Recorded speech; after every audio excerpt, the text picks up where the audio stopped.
I'm just taking a seat in what I call the wellness room. Got some plants in here. This is Groot, by the way. He's been with me, I think, as long as I've lived in Hungary. Shortly after finding an apartment, I bought him, and then we had some temporary apartments when we first moved here. And this was the first plant that I bought at an IKEA. And then he moved into the flat, obviously. He started out just as like, a little bush on his head, and you can see down there he kind of looks like Groot. And and I'm kind of fascinated because coming in here today, I haven't noticed this before, but this is the first time that he's sprouted a new branch out of the head instead of just, up here somewhere. So that's kind of cool to see. But he's had some very rough times and he's had some very good times, and he's doing quite well. His wellness state seems to kind of coincide with mine when I'm responsible to take care of him. And so he's doing quite well because now I'm not allowed to touch the plants. Someone comes once a week and takes care of all the plants, and someone else comes and takes care of just general household tasks and some maintenance and that kind of thing. And without both of them, this place would be in shambles. There would be many dead plants or no plants at all. And for me, having plants around, especially the ones with names, has been a part of my healing. Both, wow, getting emotional about plants that tries to take your life, and you're surrounded by things that are alive. For me, it has an emotional and mental impact. And, these plants some of them are having a rough go out of it, like the little cactus farm over here. This one looks like maybe it's coming to the end of its life. But, the plants have been really important. And maybe in another video, I'll give you because this video was not planned to be about plants. I'll give you a tour of all the plants around the house. You can see the little palm back there hiding.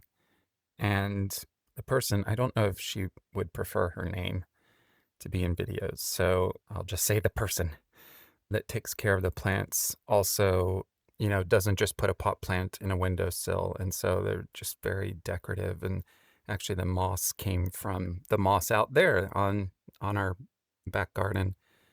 And anyway, when I do the terrace tour, maybe this will make more sense because it's quite beautiful out there. But, the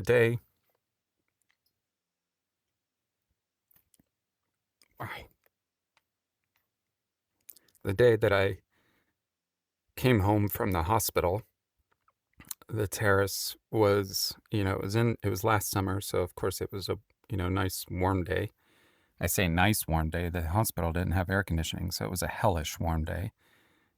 But the terrace was just totally, totally aglow with plants and flowers. And it was quite a welcome to come back to. So while I'm not allowed to touch them because I am a plant killer, they are quite an important part of the scenery for me to be able to be surrounded by green and living things while I, fight for my own life. So, and it's actually the reason that I love this flat. I am gonna take you on a little detour now. It's the reason that I love this flat. This little nook here, which if you know me, you know how important this nook is around Christmas time because this is where the Christmas tree goes. But through the rest of the year, a lot of the bigger plants live in here when they're escaping the ridiculous temperature outside. And they get to feel like they're outside. I get to feel like I'm outside. And all of these plants just are memories along the way. particularly, I think what's funny about this little nook area, which I was going to say that I, love it. It was one of the draws of choosing this flat because everywhere I go, this whole wall is essentially, other than, the concrete holding up the other floors, it's all windows and glass. And so I get a constant view of outside, even on the days that I can't go outside just because of energy and, whatever. So nice view of the back garden. It's good energy to, be pouring into my eyeballs. But also there's a parallel here that some of you know, and some of you may not know that I grew up in a jungle. My teenage years were spent overseas. And when I say that I grew up in a jungle, I mean that in the most literal sense, in that, I don't know if I can get rid of this little camera thing moving around. Can I get rid of you? Nope. My family lived in Papua New Guinea, and I went to a boarding school there, and during the school breaks would fly out to where my parents were working. And of course they lived in let's say a modern hut. So hut being in the literal sense of, you know, bamboo and other woods, a hut as you would see, not a luxury resort hut, an actual jungle hut. But it was high tech in the sense that it did have solar panels on top. So we had, some lights in the evening, and it had a generator for when the solar power ran out, if we still needed electricity. And the water was solar heated on the roof, a tin roof, and just a tank on top of the roof for gravity effect to be able to take showers and have some water pressure and stuff. So it was the jungle. And I spent a lot of my teenage years walking through the jungle and getting, brushed on the arms by soft plants and pokey plants and all of that. So this little jungle right here is actually, I'm quite fond of it, even though we sort of just collected plants here and it was not intentional at all. And this one is very, very pokey. We have a love-hate relationship. This palm is another plant that I have murdered many times because I'm, as much as I am self-proclaimed, I guess, genius at building software and applications and AI and virtual reality, I cannot keep a plant alive to save my life. So this palm has been through a lot, almost as much as Groot from the other room, and it's just doing amazing right now. She's done a really good job of bringing it back to life, despite it belonging to me. This plant is a lemon tree, actually. It's a little baby lemon tree, and it actually has some lemons on it, and they are edible, so they fall off periodically. This one's a pretty good size here. There's one down there. I haven't hunted in a while, but I love lemons and limes. I don't need an excuse to eat them. I will just eat them as soon as they fall off. Is that one there or a leaf? That's a leaf.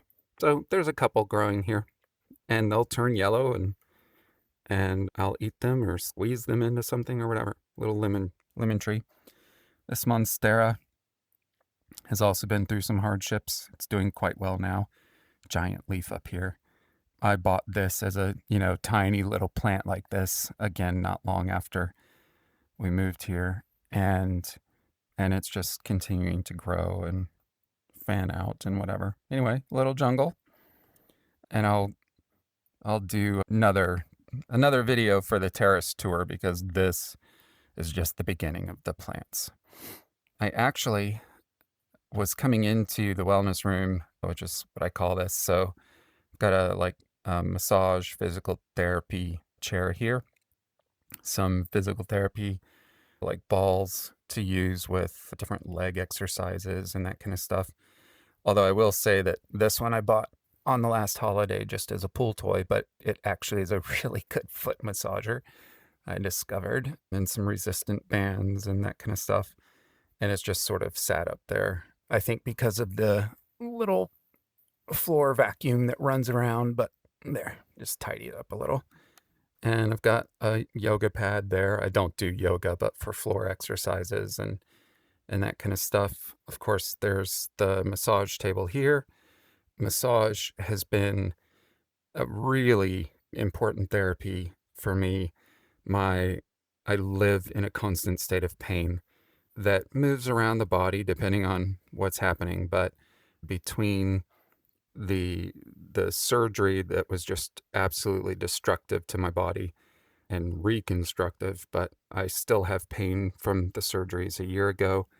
My As my body has shrunk and my muscles have weakened and cancer has taken its toll on the body, I'm just in a constant state of pain. So I think I mentioned in another video today, I've got an injured shoulder that was pulled or something. I've got an injury to the knee, and and then I also deal with just constant pain in the abdomen. So because of the destruction to the abdominal muscles, I don't have the core strength that a normal person would.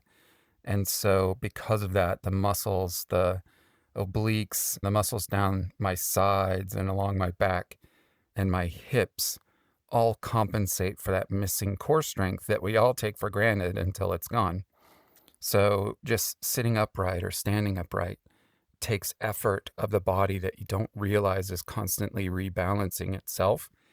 And when a large chunk of that balancing is missing or weakened, it puts strain on the rest of the muscles. So the massage has just been really important. And not quite weekly, every couple of weeks, someone comes here so that I don't have to travel out of the house and does massage. So that's there. And of course, the different supplies and whatever. It's a cabinet. It doesn't need a grand tour other than the Lego at the bottom. Both of those were put together by friends. I love Lego, but for the sets that have tiny pieces, because my eyes, having nothing to do with the cancer, just with cerebral palsy, and I was actually born with quite, poor vision that has degraded over the years, even more so. It's very difficult for me to see the pieces and, be able to put them together. So last summer, some people gave me some sets. People that know me and know that I love Lego gave me some sets for my birthday. And then I had a friend that was staying here who also likes them. And so he put them together for me, and they've just kind of been cute. And of course, with the plant, it matches the theme. And then the chicken from Moana, or as it is known in Europe, Vaiana, is just hilarious beside it. So, and then in these two paintings are actually my grandmother's when she lived in Spain, and they are actually hand painted. As far as I know, she just bought them from an artist in a square, just part of living in Spain at the time. And so they were in my house as a young child before we moved overseas. And they've now made it across the ocean and are living with me here in Hungary. So they're fond memories. They don't match anything else in the house in terms of aesthetic and colors and style and whatever, other than, gray curtains and a lot of darkness in there. But to go from childhood paintings to my little jungle over there, there's sort of a chronology. Is that a word? Chronology? There's sort of a chronological museum of my life just in this little room. So this is the wellness room. I'll limit the tour to this room because, like I said, this isn't at all what I came in here to do, but I just decided to tell a story. So what I actually came in here to do is, hey Google, stop the alarm. really wish I could get rid of this little.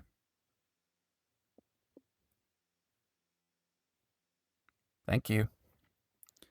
So that alarm is actually reminding me to check my glucose, which I'll do in a little bit. It's 5 o'clock.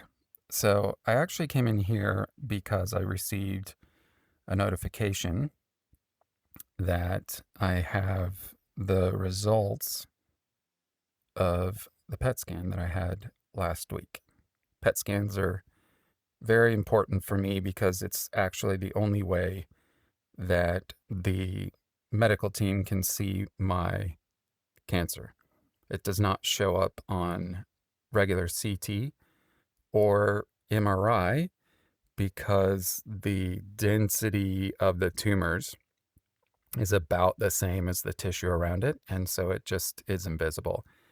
And that's why when I had the surgery, they only knew at that point about the pancreatic cancer.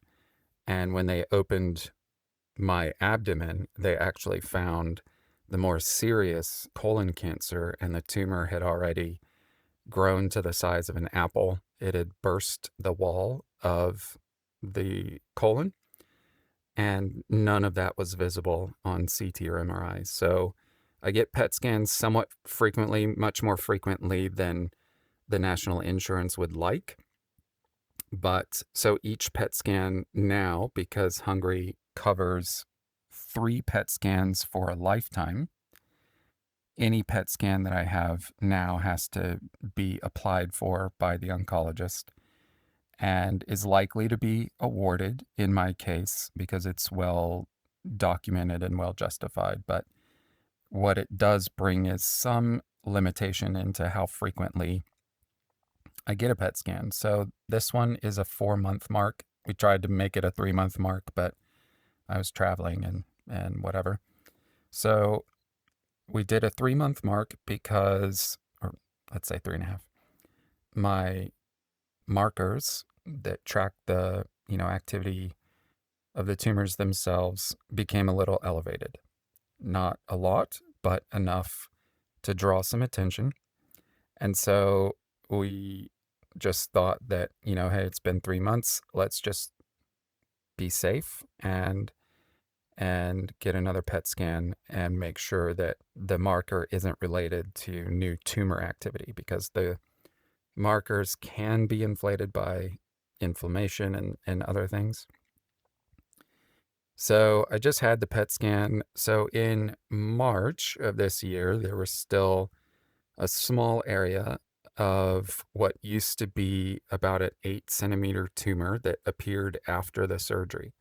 So without treatment, after the surgery, the prognosis was about 6 to 12 months. And that was pretty well proven at the rate that this new tumor appeared within about 90 days. I think, yeah, about 90 days after the surgery, which was about the soonest that I could even get a PET scan. I had already grown another 8 centimeter tumor. So, and of course, that was before or just as the immunotherapy was starting, because we needed healing after the surgery period as well before the immunotherapy could start. So that was August of last year. Then I had the first PET scan, found new tumor, started immunotherapy. In March of this year, so 7 months later, and there were some months missed of treatments because of other illness and whatever. So in 7 months, I had 4 treatments, and that gets us to March of this year. And in that scan, only a 12 millimeter spot was still seen. So the tumor, and that was where the tumor was. So the tumor basically shrunk to about 12 millimeters. All of the metastasis to the liver, the lymph nodes, the peritoneum, which is the abdominal lining, that was the one they were really the most concerned about because that is just, viral spreading everywhere. All of that had cleared up in March, and just that 12 millimeter spot was left. And so this PET scan will tell me what has happened since then. Of course, everything is here in Hungary, and I have learned quite a bit of medical Hungarian as much as I can't really hold too much of a conversation. I have learned to read medical documents, and of course, I get them also translated when I really want to go into details. I've got some wonderful friends also that read these and whatnot. So the way a PET scan works is that you're given a isotope, and that isotope gets metabolized very much like sugar. And so it's that metabolism that they're looking for all around the body, what they call the FDG uptake. So what that means is that because cancer cells are very hungry, they want to eat that, you know, sugar that's in the body.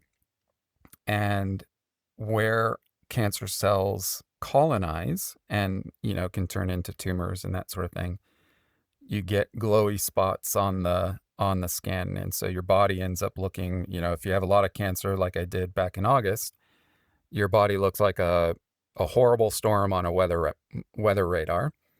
Whereas in March, I looked like, maybe a rain shower in one part of the body because it was just green and green is, kind of a mild, let's say, rate of uptake. So if you think of a weather radar, green is, you might have some rain, yellow, you're probably going to have rain, red, stay inside and watch out for lightning kind of thing. It's the same color coding in a PET scan.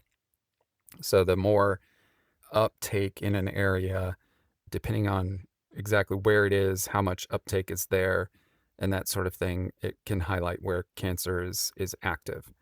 It can also throw you off because, for example, the brain, it looks like a hurricane, and that's just because your brain is metabolizing all the time. Same with the heart. Of course, the isotope goes through the kidneys, so it can make your kidneys look like you're, dying tomorrow of kidney cancer. So the radiologists have to know all of this, about the body, and as a patient, I've become quite familiar with it. So far, as I'm just scrolling down, this is all good news and clean. There is something noted about ultimately a 14 millimeter benign node or nodule, I guess, on my left adrenal gland that is benign. And it says that they've known about it. I guess I didn't notice this in the last report, but it hasn't grown and doesn't appear to be cancerous. And I guess, let's call them bumps on the adrenal gland, are actually quite common. So it's a bit like telling me that I have freckles, essentially. It's a quite innocent thing, but something that they'll watch just because I have had so much cancer in my body. Okay.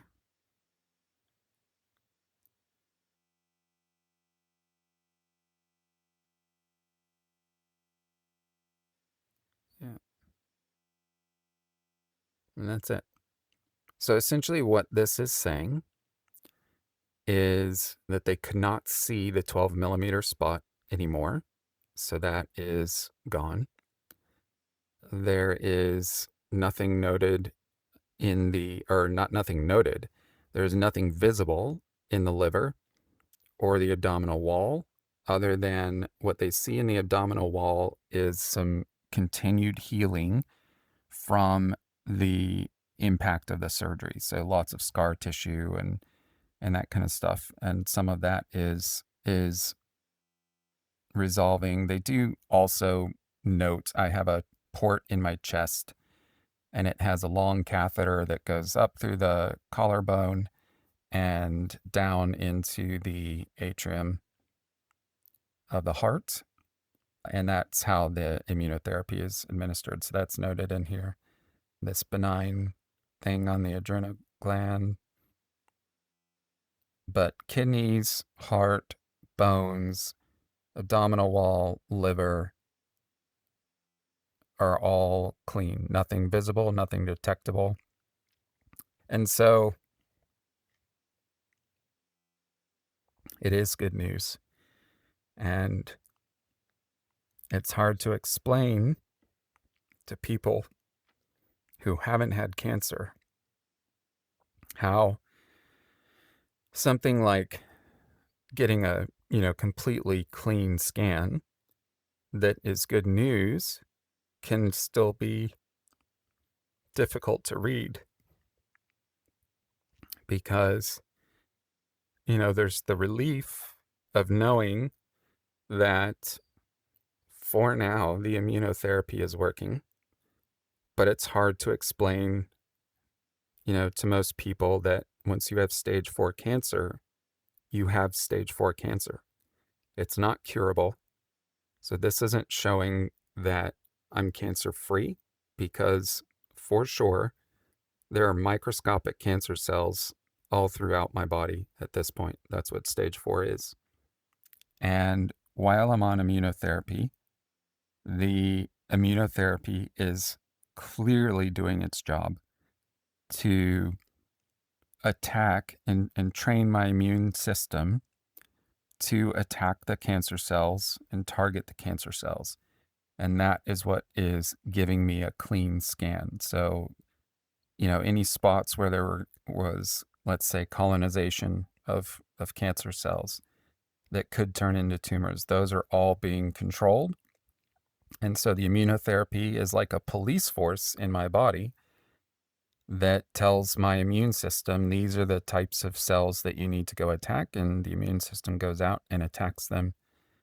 And with my condition of Lynch syndrome, which is a genetic condition, my immune system without the immunotherapy is actually broken and has no ability on its own to attack and target cancer cells. So without the treatments, I'm in a genetic disposition to actually get pretty much any kind of cancer that a male body can have, particularly colon and pancreatic and brain and prostate cancers are sort of the chief common cancers.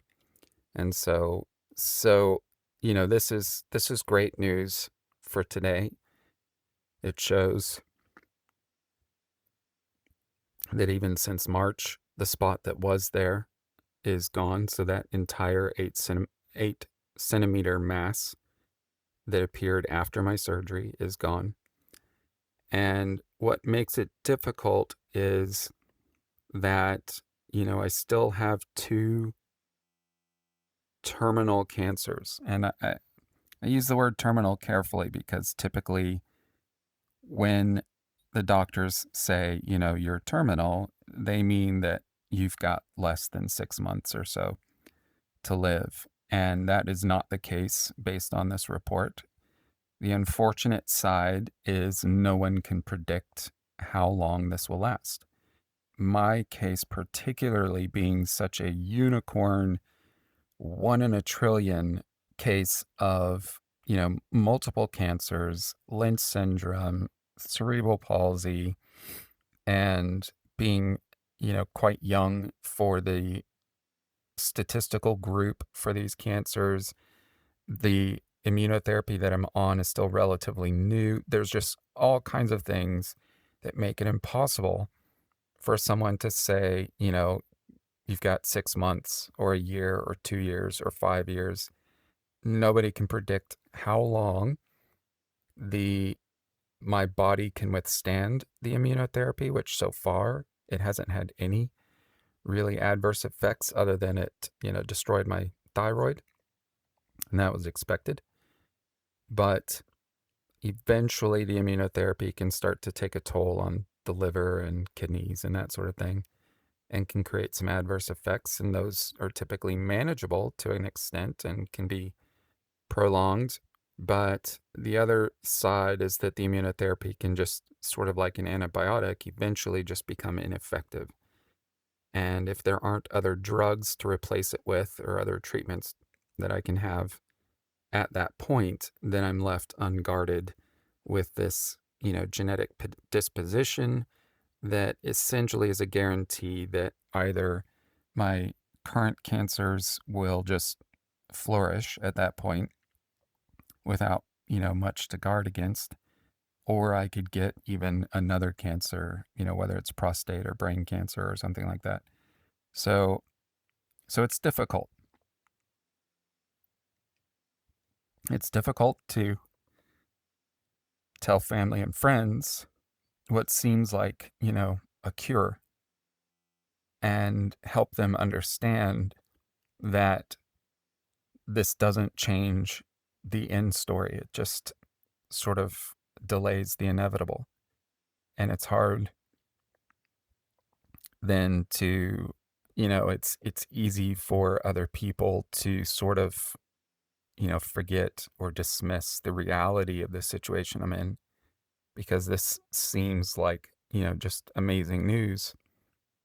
And it's hard for me to live every day getting news like this, but knowing, what ultimately is coming in however many months or years we're talking about. So I live in this limbo of having stability for now with two ultimately terminal cancers. And that's a tough place to live. And when the people around me don't understand that dynamic, which is frankly almost impossible for someone to understand if they haven't lived it. And so I don't fault people at all for not understanding. You can't. You can't understand. But you can know, and I try to make it known, and I try to be as honest and transparent about, what this means to me, what my mental state is with all of this. I am not a "you got this" kind of guy. And actually that phrase is such a horrible thing to say to a cancer patient. Cancer, any cancer, is a very isolating, lonely condition. Doesn't matter how many people are surrounding a patient or a warrior or whatever term you want to use. How many people are in that person's life in the quiet hours, in the middle of the night, in the moments that you feel your own body working against you, the moments that you are in your own head. Nobody can be there for you in those moments. Doesn't matter if they're sitting beside you with an arm around your shoulder. It's such a lonely disease. And so that is a very, very difficult thing to try to help other people understand. And, when people say, "Oh, this is amazing. It's a miracle. You're cured." It's an innocent but very unaware thing to say. Phrases like "you got this," telling somebody in such a deep and horrible life experience that you've got this is so isolating, because it's like saying, "Oh, this isn't a big deal," or "you can handle this on your own." And nobody can. We do, because like I said, it is very lonely, but nobody can. If you're, following my story at all, you know that cancer is just sort of one of the catastrophes or tragedies that I'm dealing with at the moment. And so, getting good news like this, that should mean I go out tonight and celebrate, although tomorrow is the start of a treatment week for me going to the lab. So the last thing I want to do is have ridiculous blood sugar the night before. But, this is a report that should be celebrated. But because of the other dynamics and stresses in my life at the moment, this is an okay but we'll call it moment that I say, all right, cancer's under control, and there are 20 other things that are imploding, around me in the universe, and so I need to go deal with those. And I don't have the time or the luxury to sit with a report like this that tells me, after the year that I've been through, that there's no visible sign of cancer in my body. I don't have the time and luxury to celebrate this. And that's rough because it makes me ask what the point of surviving this cancer is if everything else is ultimately a catastrophe around me. The while I was in hospital, I nearly died of the hemorrhage, and that story, is for another video. But in the dark nights of dealing with cancer, I've asked the question, what is the point? It would have been easier and cheaper and statistically more realistic, actually, that I didn't wake up from the emergency surgery after the hemorrhage.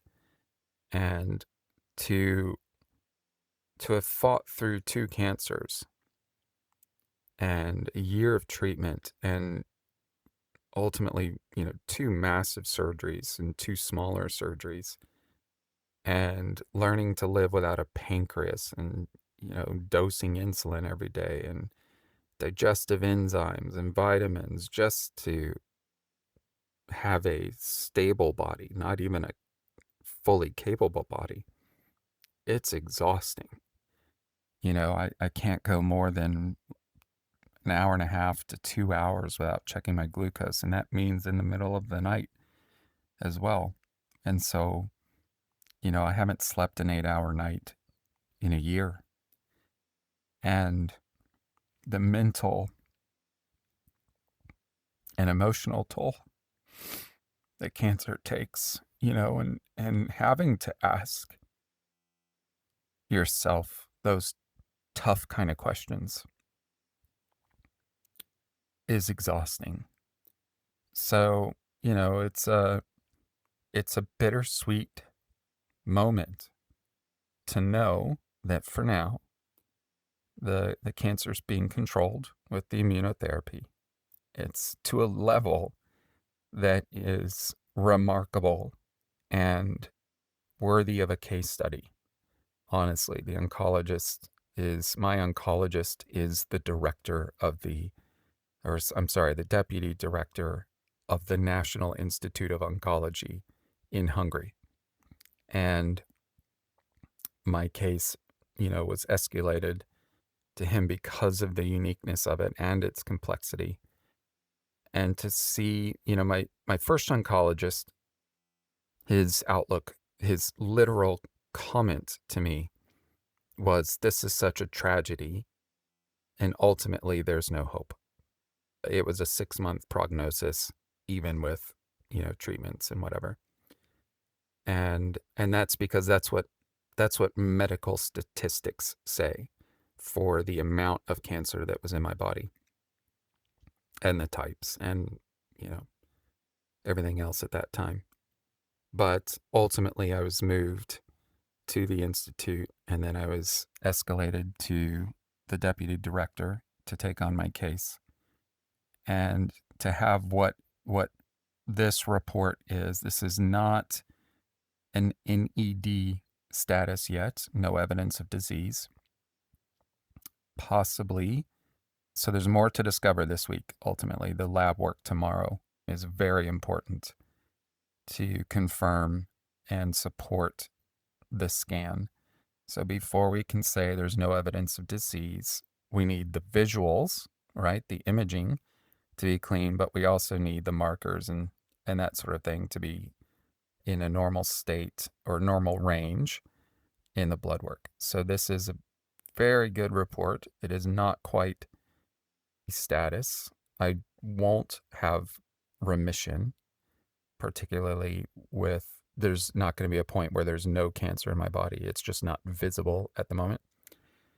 But this is what would be termed as a complete metabolic response, meaning that the immunotherapy has worked so well that even with a PET scan using radioactive isotope to highlight cancer in the body, none can be found. And that is just a complete response. And it puts my case in the 1% for as bad as my cancer was. So it is rare. And it's remarkable. And as much as that is amazing news, I now need to go and handle the other catastrophes in my life.